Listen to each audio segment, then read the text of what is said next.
Hello, welcome back to the Inside Elland Road podcast with me, Joe Donoghue, and my co-host, the YEP's chief football writer, Graham Smith.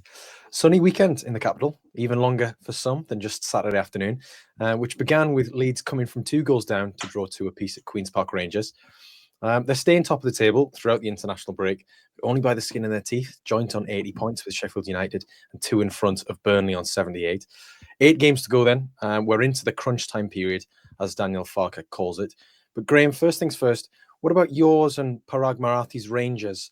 I heard they made a bit of a splash on Sunday.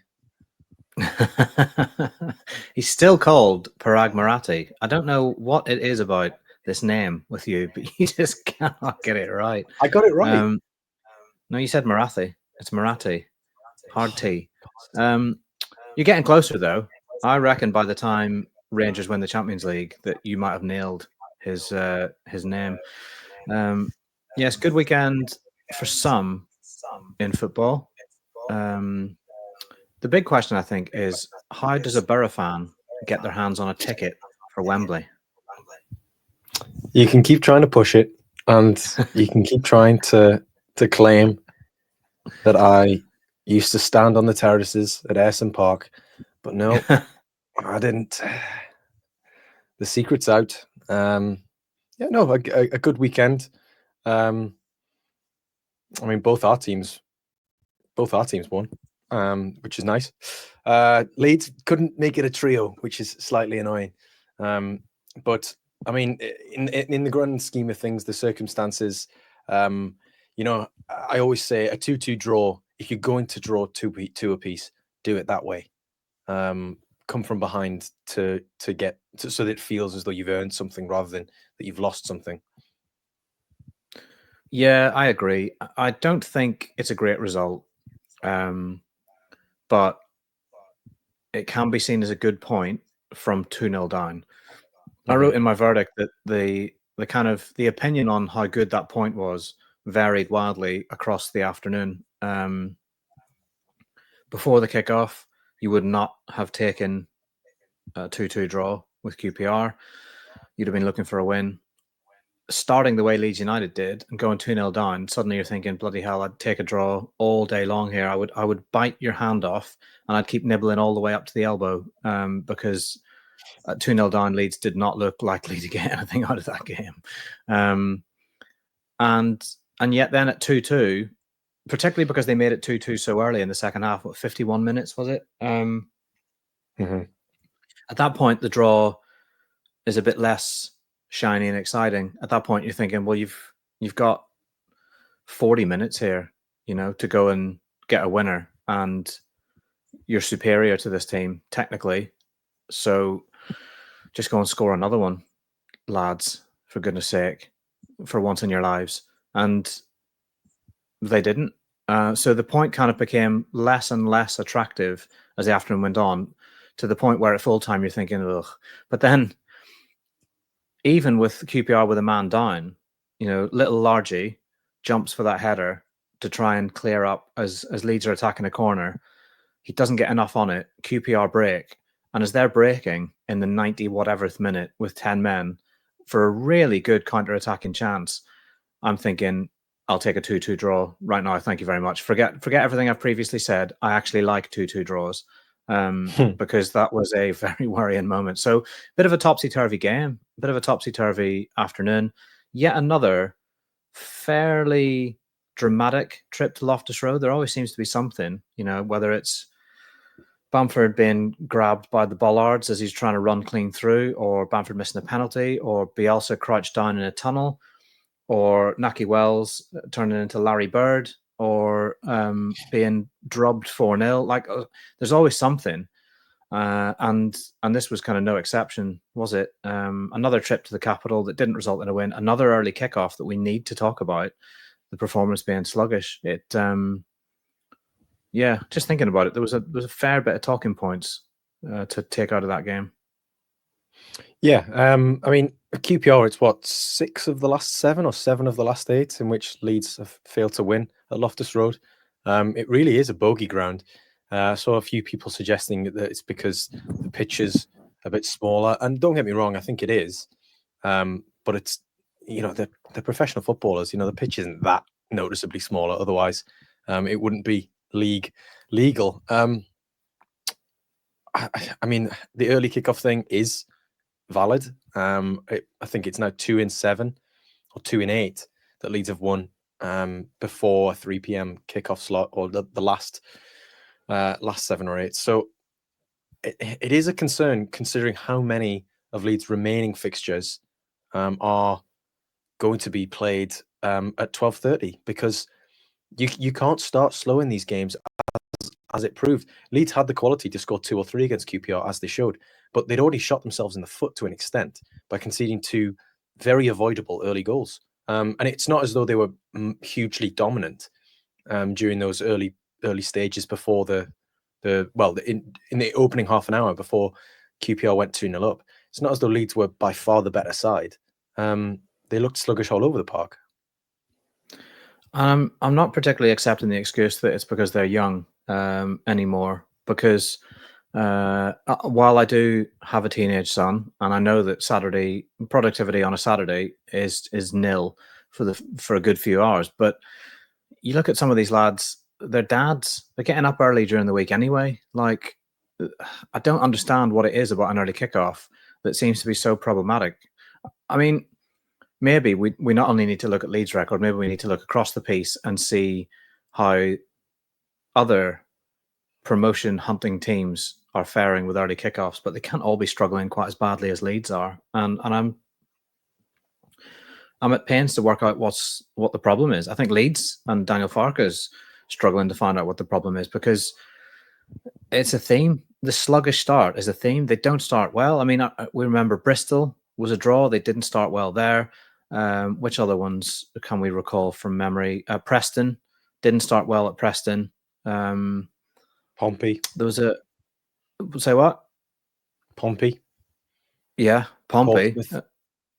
Yeah. Blackburn, was that an early kickoff in Lancashire? Yes, that was a 1:30 kickoff. So not quite as late, not quite as early, but still early.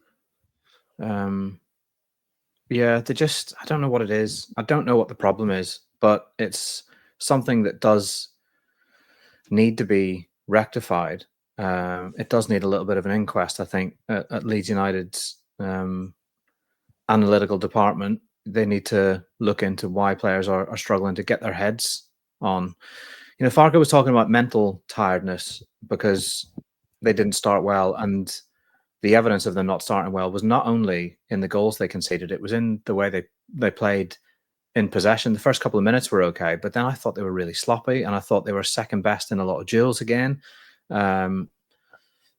And they just looked a little bit shell-shocked again. But the defensive lapses are the greatest evidence for this theory that Leeds don't start well, because the first one's just a complete brain fart from Brendan, who just gives the ball away in his own area. So well to win it back. Yeah. He'd been in exactly the right spot. He'd read the pass, he'd anticipated, and then he just, rabbit in headlights, passes it straight to a player who bends the ball beyond Melia into the far corner. Fantastic strike, terrible giveaway.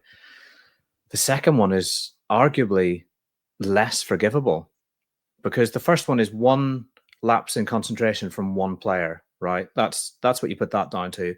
The second one, the team switches off thinking that QPR are going to take another long throw. They leave Manor Solomon to defend a 2v1. He doesn't defend it brilliantly, we have to say, but he's isolated, so the blame's not all on him. The cross comes in. Steve Cook is completely alone, completely unmarked. No one gets close to him, heads it in off the far post. There are a lot of errors there. It's a collective failure. Rodon was nowhere near Steve Cook. I think he was the closest player, so I think it was probably his man.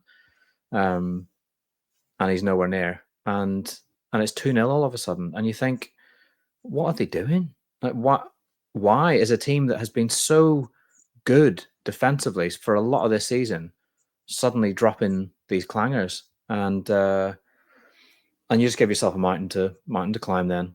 But credit to them, because they did climb that mountain, at least partially, to get a point. Yeah, should we talk about the goals then? Because we almost came to blows in the press box over who the first Leeds United goal belonged to. I was insistent that it was a Morgan Fox own goal. You were insistent that it was Junior Firpo's goal. Do you want to just go and check and tell me who the goal has been given to by the dubious goals panel? It says quite a lot about you, I think, that you would like it to be given as an own goal to a defender who doesn't want it, whereas it says a lot about me that I would like it to be given to a player who really enjoys scoring goals and was in exactly the right place again to give a little swing of the boot and a brush of the ball. My initial take was it was on target from Firpo and going in, so it should be his goal. But I've been informed by my advisors that actually it was off target, so it goes down as an own goal. I mean, again, I don't like it that it's an own goal, but fair enough. If Morgan Fox wants it so badly, fine, have your goal, enjoy it. This is becoming quite a theme now because the Sunderland game, I believe that you tweeted "Goal Rothwell" for Strike's from that second. angle, you could not see the touch from Strike. Well, I'm sure everybody else could, see but it from our angle. Hey, it's fine.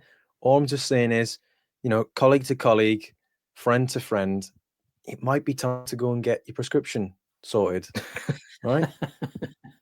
Clearly, there is something that you're not seeing, and it's the final touch before it ends in the back of the net.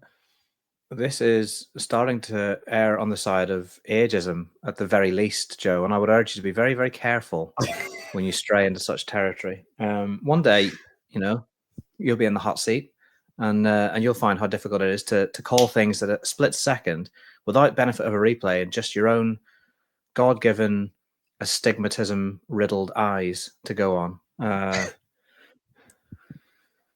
Yeah, so we'll give it to Fox. So that's 2-1. And it was a good time to score that, actually, because Leeds don't go down the tunnel then thinking, bloody hell, it's 2-0, lads. They go down the tunnel thinking, right, we're back in this. Let's just go and get another one. It still wasn't a great performance in the first half. And am I wrong in thinking that QPR had a chance before the break, after the Leeds goal? Ooh, exactly. I mean, I think the Leeds goal was scored around 41 minutes, wasn't it? Yeah, I can't recall exactly, but I do remember a great big galoot of a striker running around with a massive grin on his face, smashing into people and just being a general ball bag and playing the role incredibly well for QPR. I don't often like to talk too much about opposition players' performances because it makes people on social media very angry, and I don't enjoy anger, Joe. I don't enjoy being the cause of people's unhappiness, but I really relished his performance. Like, he was just running around, smashing into people, and then high-fiving them afterwards as if, to say, fair enough, I got you there. There was an honesty and an earnestness to his performance that I thought was really endearing. Yeah, I enjoyed it as well. Not maybe enjoyed is the wrong word, but I had admiration for it because he did not look like Michael Frey. This is who we're talking about here, QPR's top scorer, experienced centre forward. He sort of like bundled himself around, or I don't know, barreled himself around is probably the right way of describing it. The pitch, really just following through on any time that he tried to close people down or make challenges. He did actually have a shot in the 45th minute. I think it was a header, which Meslier saved. I think he was unmarked as well, wasn't he? I think so, yeah. Which obviously wasn't the first time in the first half that a visibly threatening player from a cross or a set piece was unmarked in the Leeds box. I just think the thing about when Leeds come up against these types of strikers is that they either completely dominate them from minute one, or you can tell very, very early on that actually this striker is going to have a little bit of a time today. Maybe just getting at Leeds' central defenders. The way in which Joe Rodon and was it Pascal Struijk dealt with Kiefer Moore at Ellen Road earlier this season, you could tell from minute one that yes, they were in a fight, but they were really up for it. Whereas the organisation at QPR was maybe lacking ever so slightly. Is there something in that? I don't really know. I don't know whether I'm reading too much into it. Maybe it's just more a case of you can't be at your best every single game for 46 games. Maybe there are just going to be little dips because they're human beings. You're right, though. I mean, there was that great moment in the Sheffield United game at Ellen Road when Stroik got up above Kiefer Moore and just absolutely smashed him. Like it was the most glorious man and ball aerial challenge I think I've ever seen. And Kiefer Moore was just kept quiet after that, whereas the big man at QPR was not. I mean, you can't say that played a huge part in the result, but it was definitely a theme of the game, and it definitely unsettled Leeds, and it bled into this kind of theory that they weren't playing well, they weren't controlling the opponent, they weren't fully in charge of what was going on. It just wasn't great, I think, from everyone really, and there were very few players that covered themselves in glory, other than perhaps the one that came on at halftime. Yeah, I was just going to say, being unsettled by the big man. That's probably not the first time someone from your neck of the woods has been unsettled by the big man, possibly upstairs, shall we say.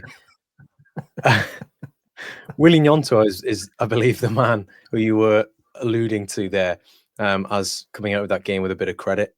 He came off the bench at halftime for Brendan Aronson, and you said to me he needs to have a great 45-minute display in the number 10 position where he dictates play, where he creates chances, where he wins fouls, where he he draws defenders to him with that sort of Gnonto gravity.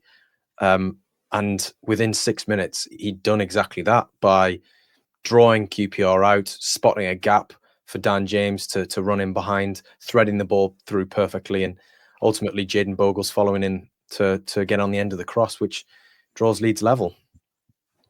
I did say that, and the reason I said that is because I couldn't see a scenario where Brendan Aronson comes out the team unless Gnonto completely convinces Farke that he can do what he wants him to do. We saw it last season with how long it took Farke to be convinced by Georgie's ability to play 10. And what he was looking for was Georgie to improve his hold-up play and his sense of responsibility, that you can't just freewheel all the time. You need to take a good touch and not be carefree and maybe try and get away with it and risk possession, because Farke, like we said before, is very much he said it himself, he's a realistic pessimist. He worries about what will go wrong, so he tries to mitigate for the risk. And in his number 10, he doesn't. I mean, I think he'd probably quite gladly accept a number 10 who is slightly less inclined to press if he was a complete and utter baller who just created chances by the bucket load and scored a ton of goals. In that case, he'd have two defensive sixes in behind him, as he said. But he obviously wants to see a bit more from Gnonto in terms of distance covered, in terms of press in terms of just overall contribution, not just attacking wise. So for me, when Gnonto was coming on, I'm thinking, this is great because we wanted to see this, but we're not going to see it again with any regularity unless he goes out now and does something special. And I think he got pretty close to it, I have to say. Like, I mean, in terms of impact, it's night and day from the impact that Brendan Aronson had in the first 45 minutes, because Brendan Aronson didn't do anything for the Leeds cause in the first half that was particularly noticeable. He had no impact. His only impact on the game, as Farke said, was an assist for the opposition. Then Gnonto comes on, gets the ball, turns and plays a really nice pass that actually probably could have put either Bogle or Dan James in. It was just that good of a pass into exactly the right area, split the lines, and from that, Leeds go and score. Credit to Bogle, by the way, for staying so alert to that chance, because the first ball comes in. It's Solomon, isn't it? Has the shot. It's saved, and Bogle is right there, where you always want your fullbacks playing as a centre forward to pick up the ball and stick it in the back of the net. And then Leeds are back in it. And I thought what Gnonto did for the team gave them a bit of a focal point, drew players in, like you said, won free kicks. I thought QPR struggled to handle him in a way that simply wasn't the case with the man he replaced. Yeah, I think that's a good summary of it. Graham and I have discussed that at length on an exclusive bonus episode of the Inside Ellen Road podcast, which was available to subscribers of the Inside Ellen Road newsletter this week. So if you'd like to get the link for that, then do tell Graham that you've signed up. Show him that you've signed up, and then I'm sure he'll be able to forward you on the link. Because I don't want to do any more work than I already do. Shall we move on to the internationals?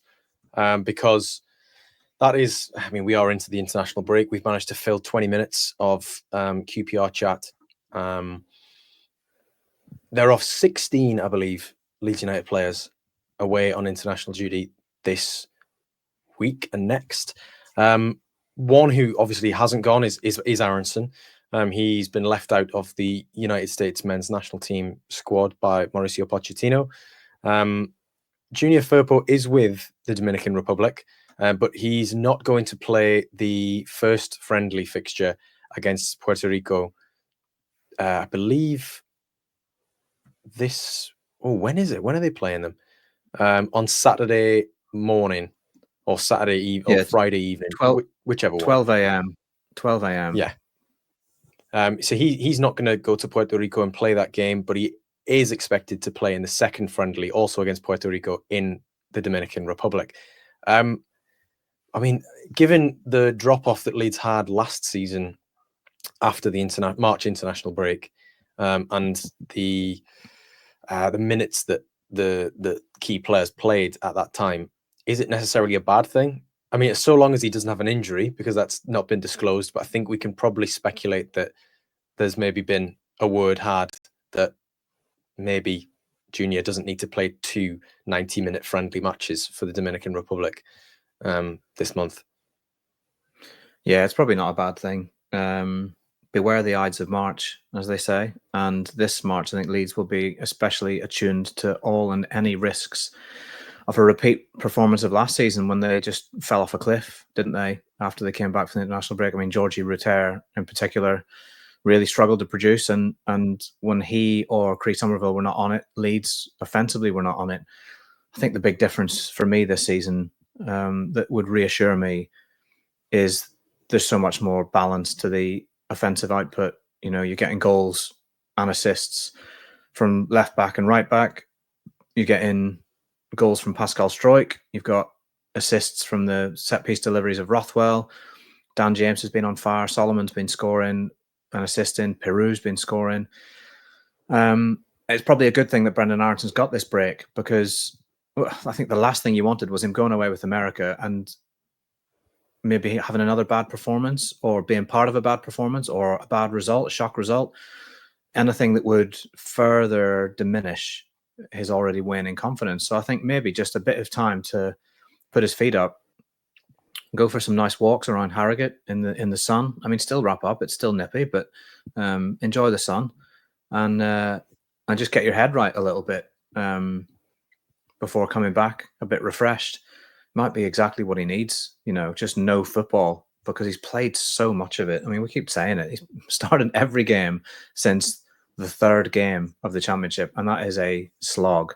You know, not everyone can do it. Not everyone is a Matthias Klick or a Brendan Aronson and is that durable.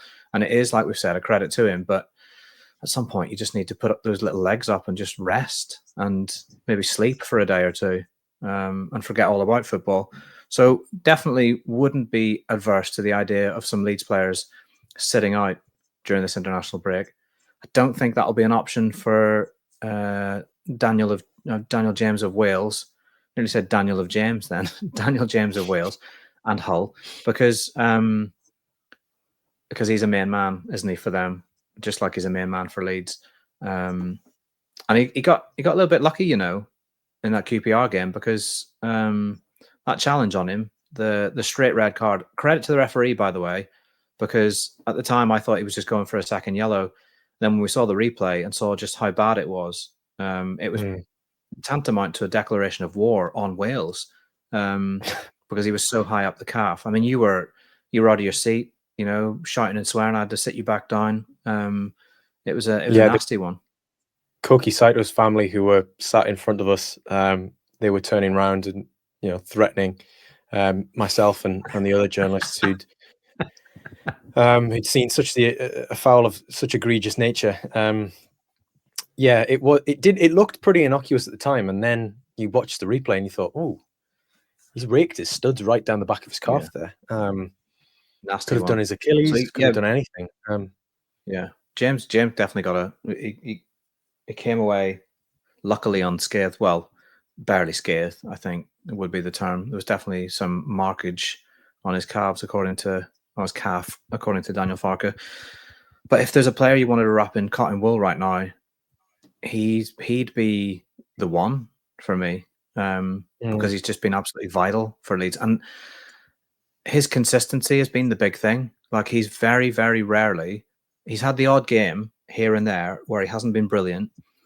He was pretty honking at Hull, and yet he still scored a goal. And there's been very few times this season where he's gone 2, 3, 4 games without a goal. He might not even have gone 4 games without a goal or an assist.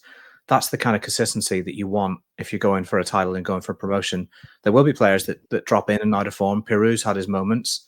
There's been other attackers who've had moments where they look super confident and everything's going for them, and then moments when they haven't. I mean, even Solomon, how rusty was he for the start of the season? But it feels like James has been pretty much on it right from the start. And yeah, you just hope that Bellamy is sensible. I mean, he's always been pretty sensible, hasn't he, Craig Bellamy? He's never really been prone to anything rash or silly. Yeah, I mean, it's Bellamy being sensible is pretty par for the course, really, isn't it? If you'll pardon the pun, for anyone familiar with. Yes, lovely. Yeah, I'm not gonna overdo that one. If you get it, you get it. If you don't, I'm not gonna explain it. Yeah, you're saying that James is the one that you'd most like to wrap in cotton wool. I'd like to wrap Joe Rodon in cotton wool because of Leeds' situation at centre half. I think if James were to get injured, it's bad, but it's not the end of the world. Wilfried Gnonto can come in there and play on the right wing. If Joe Rodon gets injured, not good at all, because you've got Pascal Struijk playing next to, who could it be? It would be James De Bayo, Joshua Gilavogi. Can I tell you what I do? They're lesser options than Wilfried Gnonto, I think. Yeah, but you're forgetting that we're playing Willie at 10 now for the foreseeable, so he can't play right wing as well. What I would do if Rodon was to pick up an injury, I would scream. I would scream. I would panic, throw some things, but then I would get a hold of myself and I'd say, no, Sam Byram. I'd play Sam Byram as right-sided centre-back. Interesting. Because very, very, very good in the air, very good defensively, very experienced, plenty of nous, decent on the ball. Yes, the injury thing, would be a concern, but in an emergency case, I think I would turn to him first. And I know that I'm a massive hypocrite because I've banged on at times about youth development, and if players don't play, how are they ever going to become players? And I should like to see James De Bayo at some stage, but I don't think now is the time to throw in an untried, untested prospect right into the midst of what will be a fraught atmosphere until such a time as things are mathematically tied up.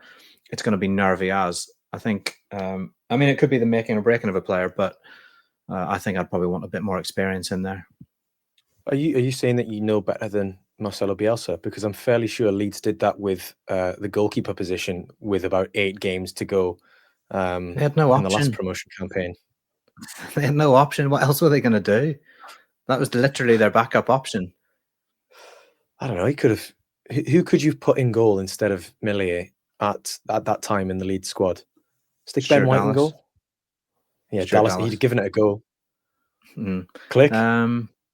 Maybe there's too much mischief in Matthias Click to allow him to be playing in goal. Imagine how many yellow cards he'd get for time wasting if Leeds were winning and he was in goal. Tyler Roberts? Yeah, who would you?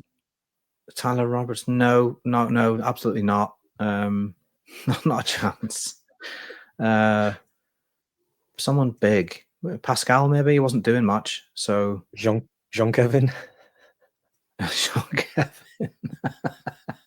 I mean, you may as well get your use out of him. You know what I mean? You're not gonna relish a 50-50 if the ball's bouncing through and you're a nippy forward and Jean-Kevin's coming galloping out at you. But I just don't think there was much galloping in him for the second half of that season. Yeah, that would have been an interesting one. I take your point. Yes, Marcelo Bielsa did throw in an slightly untried, untested. He had played in France, goalkeeper, but that was the only option. Whereas I think Leeds have options here if Rodon was to pick up an injury. But he's not gonna. Joe, stop trying to speak your horrible poison into existence. Rodon's going to be fine. They're all going to come back fine. He is going to be fine, yeah. Because look at his injury record. Oh no, what am I doing? What am I doing? Oh no. Nice. Is there an international? Yeah, he's always Leeds United available. International. Is there a Leeds United international game that you're particularly excited about during this break? Any that have really caught your eye? Nope. I know there's one that is really exciting you. What are you planning on doing on Friday evening? Oh, I might. Well, actually, I should say I'm a little bit disappointed because I feel like I got this news of Isaac Schmidt's call-up too late. Like, I think if the Switzerland manager was considering this, I would have appreciated maybe a little bit more notice, so I could have got my ducks in order and got my flights booked and had my brother prepare the spare room so that I could go to be at Windsor Park. But it just all happened a bit late. And although my YEP boss seemed quite happy with the idea of going, the other boss that oversees my life was not as keen. And so I on Friday night will not be at Windsor Park, but I am planning to have eyeballs on Windsor Park because Isaac Schmidt playing for Switzerland, I mean, even if he comes off the bench in the second half so that they can take a look at him, is a really fascinating prospect. I quite like those stories when players aren't playing for their clubs, but somehow manage to get in international teams. I'm fascinated by what's happened with Gianni Alioski over the last 2 seasons, because it seems to me like he wasn't, it's like almost like he was deregistered or whatever at his club, and yet has been a mainstay continually for Macedonia. So yeah, nice tale actually, nice story if Schmidt gets on and plays some minutes. Because what's he got for Leeds this season? Like 26 in the league. 26 minutes of regulation play for Leeds United in the Championship. He could easily surpass that for his country on Friday night. So we might actually get a bit more of a look at him. What have you thought of him this season? I've quite liked him when he's played. I thought he's like nippy, he's quick, he likes to make a dart inside and forward, and he seems to be quite a good dribbler. Takes up clever offensive positions. What is it that has, other than the niggles and illness and injury and all that, what is it you think that's holding him back at Leeds? I think he's been, you're right, he has been nippy, he's been bright. I've liked what I've seen, but again, can you really compare that against can you square it against, him playing against a Harrogate team who are 2 divisions below, and a Millwall side who, in an ideal world, you're not going to be playing next season. I think the big thing for him has been getting up to speed with English football and the intensity of training. You hear that a lot from foreign players when they come to England, that the intensity is massively increased, and it's something that does catch them by surprise ever so slightly. And I think that has been, just reading between the lines of what Farke has had to say when he's been asked about him in press conferences, that's one of the things that I think Leeds have been very keen to sort of get a handle on straight away. And it's, if you're able to contribute in press conferences, it'd be great if Isaac Schmidt contributed in press conferences, just popping his head in the door at the media suite at Thorpe Arch, doing a little bit of German with those who can speak it. Sorry, everyone else. Du kannst nicht sprechen mit mir. He's been... I think it's purely an intensity fitness thing in terms of bringing him up to speed. And once he has got to that point, which I probably believe that he is now, the fullback positions are pretty set. Jayden Bogle's come through that difficult early spell in the season to be one of the most important players in the team. Junior Firpo is undoubtedly first choice. So he just has to bide his time. But what the Schmidt has given an interview with Swiss newspapers this week and said that the Ellen Road hierarchy have given him assurances that they do see him as a potential future starter for the team. So I guess it's just watch this space, really. I can't believe you haven't given me the opportunity to stop speaking while it's been very, very clear that I've got some sort of frog in my throat throughout this entire I've just been enjoying monologue it. about Isaac Schmidt. So please, Graham, the floor is yours. Take it for as long as you need while I have a drink. Yeah, I mean, I don't have a great deal to say. I plead neutrality on this Swiss issue, Joe. Very Swiss, Yeah, very good. he yeah, like I said, I've liked him, and he might only have been a young and interesting player, according to Daniel Farke when he signed, which to me is one of the most horrific things a manager could say about you if you just signed for the club. Super excited to move to English football, join a massive historic club at Leeds. Your manager thinks that you're a young and interesting signing when you're what, 24, something like that. You've played in Europe. And Farke's comments on him this season have been interesting. At times he's talked about, injuries have stopped him. Other times he said he's more like a winger, and he sees him more like a winger. And you've seen that sometimes when he's brought him on to play him on the wing late in games as an option. But he has sounded pretty positive about him over the last couple of months whenever his name's been mentioned. But it just sounds like he hasn't really ever got a full run at it. It sounds like he's had little injuries and issues that have disrupted his rhythm.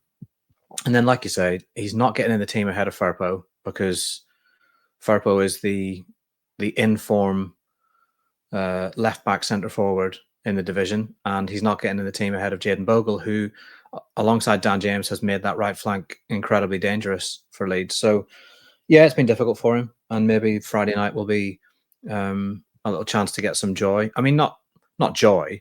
I want him to play, but I don't want him to win. So, as long as he doesn't score, friendly, isn't it? Or I don't care if it's a friendly. If he plays and scores, that's fine in a 5-1 defeat for Switzerland. But I wouldn't like to see him run the show in a victory for the visitors. But I will be watching, and let's see what he can do. Impress me. I would just like to say that if my voice does go at any point over the next 20 minutes or so, then I do apologize. But it was, a very hectic and busy weekend of, as I'm sure you can imagine, shouting down at Koki Saito's family for such a disgraceful tackle on Dan James. So apologies for that, because it doesn't appear like it's getting any better. If only I had a production assistant here who could come and deliver me a glass of water, that would be most welcome. What else has been in the news this week? Yes, there was a report suggesting that Tottenham Hotspur are keen on doubling their money with the Gray family and signing Harry Gray from Leeds as well. I mean, this really comes as news to nobody, really, that big clubs in the Premier League are looking at a 16-year-old who's scoring goals and playing regularly for the under-21s, particularly when they signed his older brother, who appears to be quite good at Premier League level last summer. So, again, whether the validity of the report has something to be debated, but it's not a surprise. Like, this is how football clubs operate. That something would be wrong if bigger Premier League clubs weren't looking at your best young prospects, because you clearly wouldn't be producing talented players. Is that a sort of a fair assumption, Graham? Yeah. I mean, I would liken that report in terms of its impact on me to a report that the Pope is an enormous fan of Roman Catholicism. It's just, and I don't mean Adam Pope. It's just, it is what it is. They've known about him for years. Like, everyone in football, English football, knew about Archie Gray, but they also knew about Harry Gray, and there were overtures made to Archie when he was very young. Well, they obviously didn't make the overtures to Archie himself, but interest was made very obvious. There were a lot of scouts, a lot of games, and clubs, as they will do, will make it known that they're keen. And it's exactly the same with Harry, because he's been playing up for years. He's been scoring boatloads of goals for years. They're aware of every young player who is doing very good things at his club. So it's not really news at all. And I think just to reassure Leeds United fans when it comes to this, that having lost kind of the crown jewel, I suppose, last summer to Tottenham Hotspur for 40 million, much earlier than I think anyone would have wanted. I think the dream really for everyone was that Leeds would have gone up and Archie Gray would have stayed and played in the Premier League. He would have played 35 plus games in the Premier League for Leeds United this season. That would have been the dream scenario for everyone. And then maybe after an impressive season, helping Leeds to finish, I don't know, let's look at this Premier League table this season. God knows where they would have finished. Anywhere between 1st and 20th. Having played for Leeds in the Premier League, then he might have gone on and brought in a boatload of money. But there's two things that weigh in Leeds' favour. Number one is the whole attitude of Archie Gray's camp and family at the time when he could have left Leeds much earlier than he did was, where are you going to play? Where is your best chance of playing football, senior competitive football? And the best pathway for that was at Leeds United. If he'd gone to, say, I don't know, Manchester City, he would have been one in a cast of hundreds. You're no longer the special boy who's been earmarked for big things. You are one of a number of wonder kids who might eventually get a breakthrough, but only might. The same is very much true when it comes to Harry. Where is his best chance of progressing into senior football right now? That's with Leeds United. Unless you go and move to a club lower down the pyramid, but why on earth would you do that? Your best chance of playing competitive, actual, real men's football is at Leeds United. It's never felt to me like there's any rush with this family. In fact, when he picked up that back injury, stress fractures, I think it was, in pre-season, there was definitely a feeling that maybe it's no bad thing, that it'll just take him. He's had a little taste of the limelight. He's been up with the seniors, training. He's been to pre-season in Germany and impressed. Maybe now the spotlight will come off him. He can have a little break from playing, because they don't need to be playing relentlessly at that age. They don't need to play a whole huge heap of football. And then he can ease his way back in with the 21s or the 18s or whatever. And then maybe towards the end of the season, if Leeds United have settled things, then maybe we might get to see him. Or maybe next season we'll get to see him. But it certainly didn't harm Archie's development that he had those little niggles and injuries, and he booted a door frame and fractured his toe. That kept him out of senior football and he probably could have been playing earlier. It didn't do him any harm, did it, to wait? And there's so much time on Harry's side. I think if Leeds go up, it almost definitely secures Harry Gray's immediate future, at least. And I would be really, really shocked if there was any push from anyone around him to get him out of Leeds anytime soon. Yeah, I think that's a pretty astute way of handling the reports and the news, if you want to call it news. Elsewhere on the agenda, of course, there was the announcement this week that Leeds United will be playing a friendly in Scandinavia against Manchester United this summer. The first friendly that's been announced. Whether it'll be the first friendly in the calendar, I'm not sure. Maybe it will, given the time. I think 19th of July.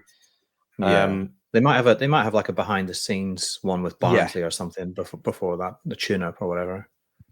Oh, come on, though, Graham. That didn't happen last summer. Remember? didn't happen. Yeah. What do you make of? Might have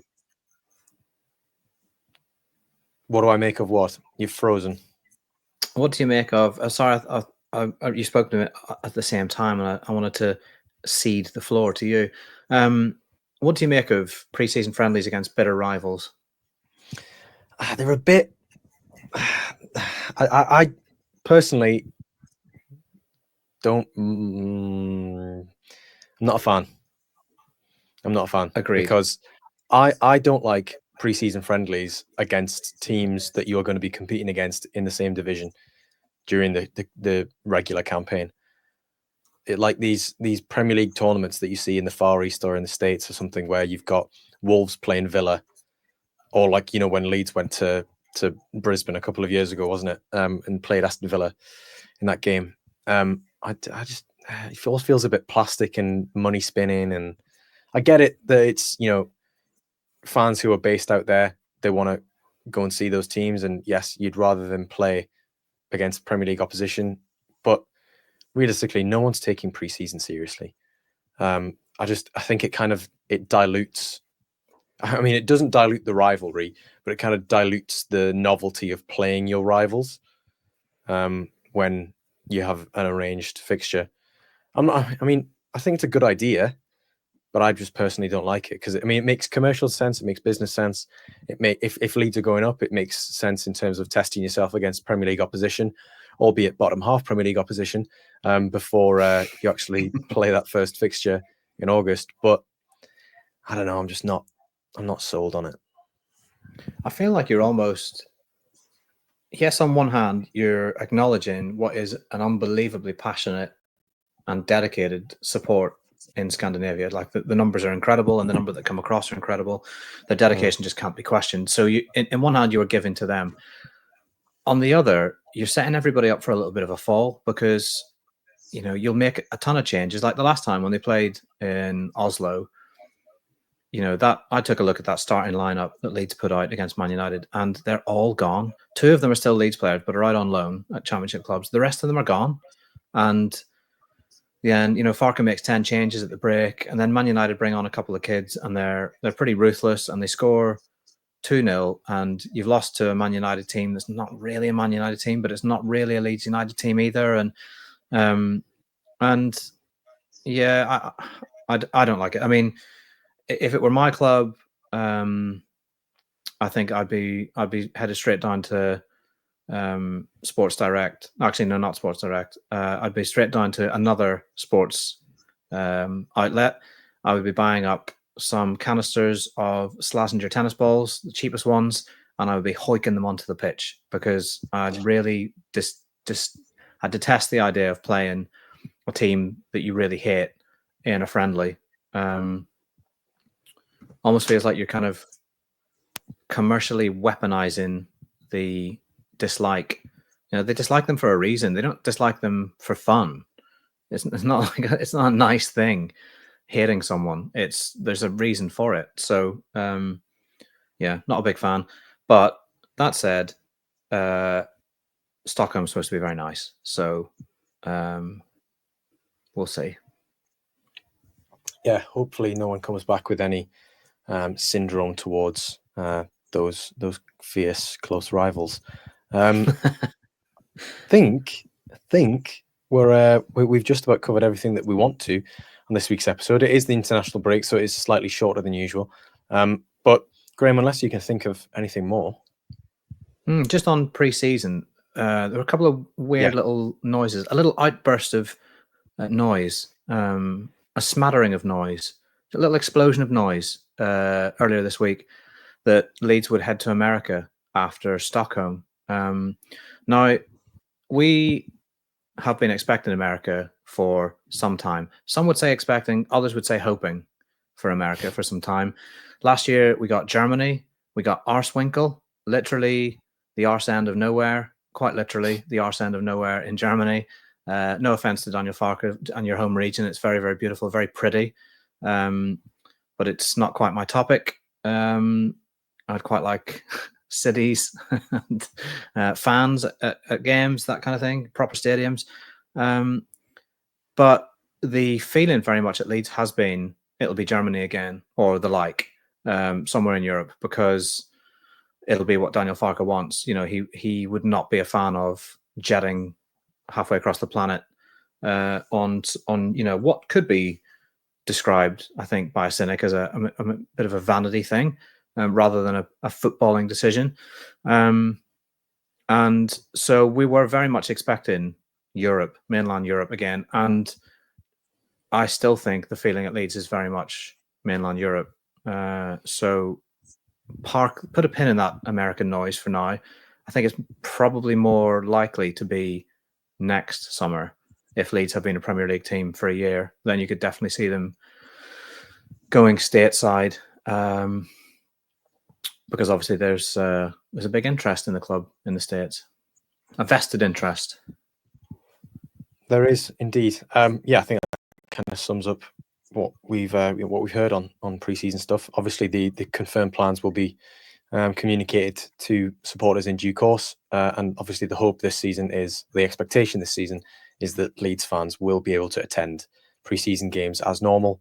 The club are actively making an effort to make that happen, rather than the situation which they found themselves in last year, following local government decisions in Germany.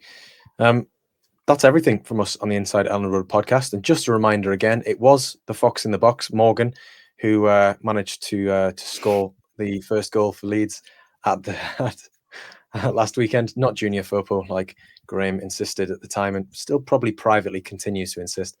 But yeah, I've been Joe Donoghue, joined by Graham Smith, and this has been the Inside Elland Road podcast. Bye for now.